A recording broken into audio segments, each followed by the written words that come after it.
Hi fans of high quality entertainment. It's been a while since I've done a Beatles related video, so I thought, I've actually wanted to do this for quite a while, is talk about the Beatles U.S. albums. Because growing up in the 60s, actually even in the 70s, I didn't realize until I think it was around 1980 when I bought an import of Rubber Soul. And the track listing was pretty different. It started with Drive My Car instead of I've Just Seen a Face. So it was kind of a shock to me.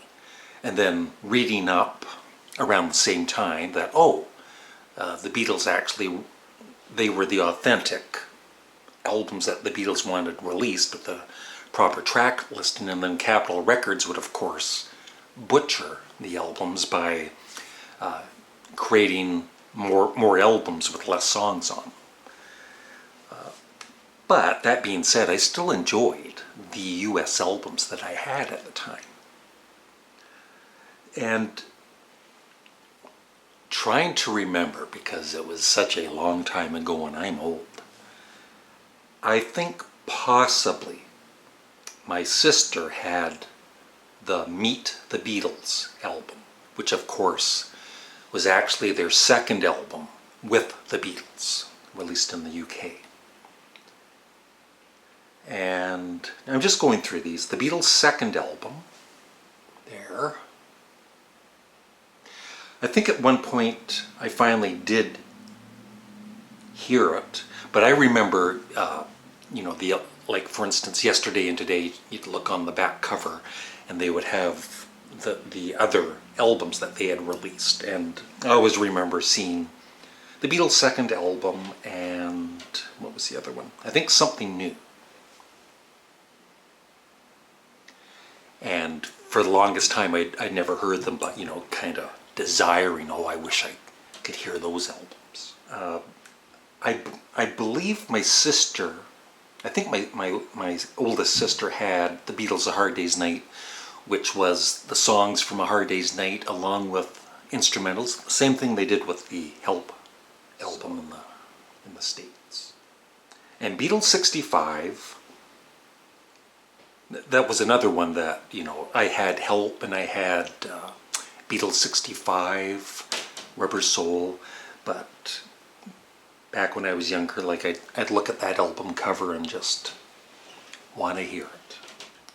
So one of the ones I remember from being a young kid is Beatles 6, which is, I think most of the songs from, Beatles for Sale, songs from Beatles for Sale, Kansas City, Hey, Hey, Hey, Hey, 8 Days a Week, I Don't Want to Spoil the Party, Words of Love, What You're Doing, and Every Little Thing, plus from Help, You Like Me Too Much and Tell Me What You See, plus from Ticket to Ride, Yes It Is, the B-side, plus Bad Boy and Dizzy Miss Lizzy.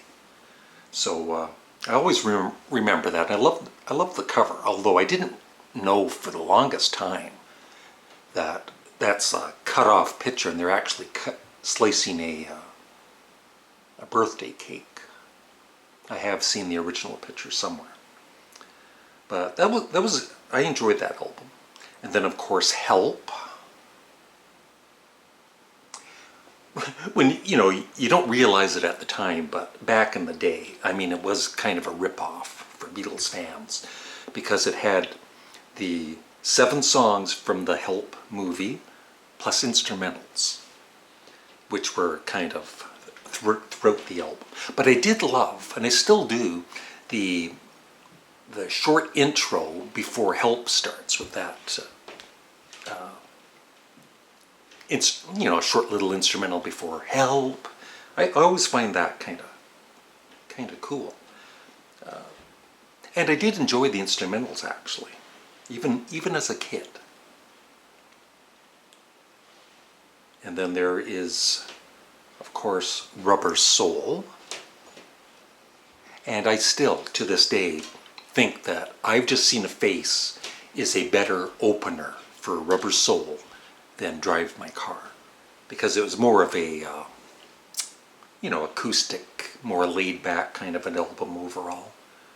So, on the U.S. version, they've included I've Just Seen a Face and It's Only Love. And then everything else from Rubber Soul. But they kind of screwed up here because they don't mention that it says from Rubber Soul, but they don't mention that Drive My Car is not on the American version of is not on the American version of Rubber Soul. And this is, I think, well, no, there's Revolver too. But Yesterday and Today, and of course they have the Butcher cover, which of course I never had. I just had the trunk cover. But that was, at the time, a new Beatles album, you really, back in the 60s, I thought that was an actual studio album by the Beatles. And it hadn't been butchered. So, on Yesterday and Today from Rubber Soul, Drive My Car, Nowhere Man, If I Needed Someone, and What Goes On. Yeah, those 4 songs aren't on the American version of Rubber Soul. It really gets messy and confusing, and it's kind of pathetic what Capitol did. And from Revolver, I'm Only Sleeping, Dr. Robert, and Your Bird Can Sing. Plus, from Help, Yesterday, and Act Naturally. And then We Can Work It Out and Day Tripper. But that being said, Yesterday and Today as a standalone record is awesome. I think the biggest ripoff, though, for us unknowing Canadians and Americans was Revolver. Because it was Revolver minus 3 songs that were already released on Yesterday and Today. So, it's missing I'm Only Sleeping, And Your Bird Can Sing, and Dr. Robert. 3 Lennon songs. So we were really ripped off with the John Lennon songs for Revolver. But still, like I said, it was still a great album back in the day, not knowing that we were missing 3 songs from it. But then the tides turned, and once again I didn't know that in the UK, Magical Mystery Tour was released as an EP with 4 songs on it. While we got a full album, and we thought it was the actual follow-up album to Sgt. Pepper, but it really wasn't. But now, I know even today Beatles fans argue it's not a Beatles album. It now is considered an official Beatles album. So, argue all you want. So that's it. But, thinking back to, the 60s and not knowing that the U.S. albums weren't the authentic Beatles albums that were released in the UK. At the time it didn't matter because nobody knew, or most of us didn't know. And we loved the Beatles and we still enjoyed the music. So that is my thoughts on the Beatles U.S. and Canadian albums. Also remember Twist and Shout. It's an early album that was just released in Canada, and I thought it was an actual early Beatles album released worldwide, but it was only released in Canada. You didn't know that. So thanks for watching. Have a great day. Bye.